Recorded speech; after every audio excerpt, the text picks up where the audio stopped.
I'm Roland Lesterlin, the game director for Just Cause 3, and welcome to the beautiful Mediterranean island chain of Medici.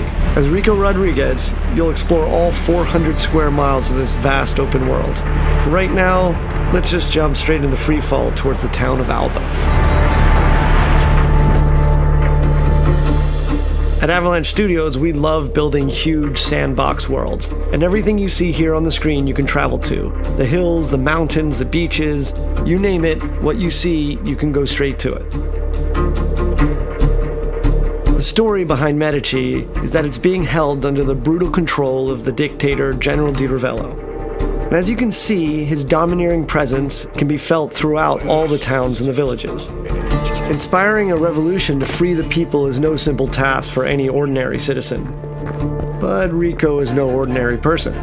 With his unique tools of destruction and large arsenal of weaponry, it's entirely up to you on how you want to free the people.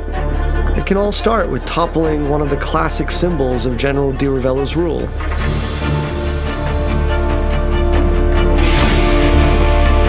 Here we'll see Rico using the physics of the world, and his new multi-tethers, to force Di Ravello's statue into inflicting damage upon itself.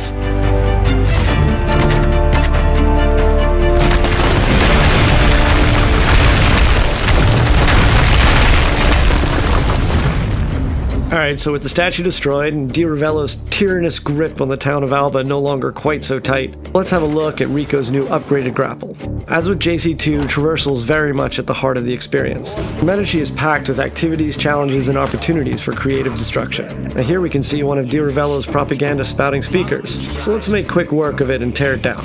Using his tethers, Rico is able to rip chaos objects like this from their supports. And as you destroy these pieces of propaganda, you further weaken Di Ravello's influence over the area.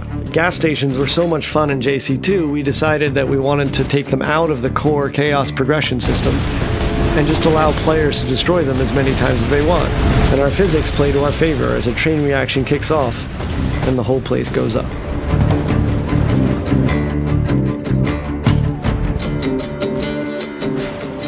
Let's take advantage of Rico's brand new wingsuit, which completes Rico's set of aerial abilities alongside the grapple and parachute. As you can see here, the sense of speed with the wingsuit deployed is unparalleled. And with the right terrain, we can cover huge distances very quickly. Just as with the parachute, Rico can use his grapple to pull himself along, thus giving him an additional speed boost, and have tons of fun doing it. Let's apply a little out-of-the-box thinking with one of the many airborne vehicles in the game. Rico can fly anything, so hijacking this jet really isn't an issue. And this might be a multi-million-dollar military plane, but in Rico's hands, it's a very big and expensive bullet. Alright, so we've blown up the refinery and we've seen the cascade of destruction. Now let's take to the roads in a souped-up sports car. In Just Cause 3, there are over 80 different air, land, and sea vehicles for you to drive, crash, do whatever you want with. Our driving model has been completely overhauled since Just Cause 2, giving players more control over the vehicles themselves, as well as increasing their destructibility.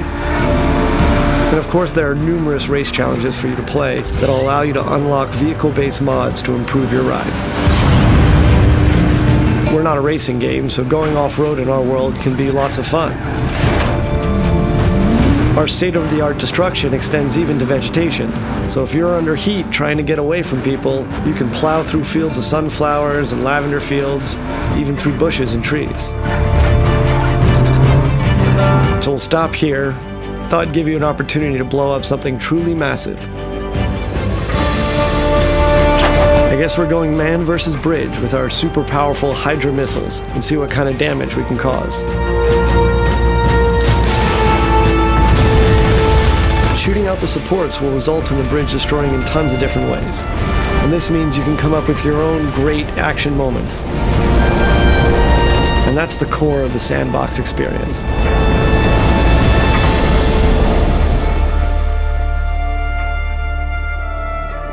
With the bridge out of commission, Rico can focus on the next objective. And to make that a little easier, we've instituted a new Rebel Drop system. The Rebel Drop system allows Rico to order weapons and vehicles at a moment's notice via airdrop. This beautiful and peaceful flight offers us another opportunity to show off a new feature, and that's our new stunting system. So we moved away from the specific authored points on vehicles from JC2 and allowed the player total freedom on top. So if you jump out onto the plane, you can actually walk around the plane wings themselves.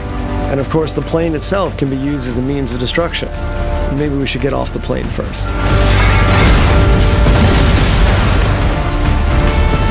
Let's swap out wings for wheels and take a motorbike for the remainder of our journey. And while it's nice to weave along Medici's roads with the wind in our face, it is inevitable that Di Ravello's men will catch up. You can do combat directly from the bike, and eventually defeating Di Ravello's military.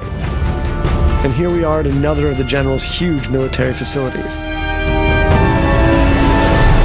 So let's put all of Rico's abilities and tools to the test, and take down Vigilator Sud's huge communication spires and satellite dish, and cripple the general's hold on Sirocco.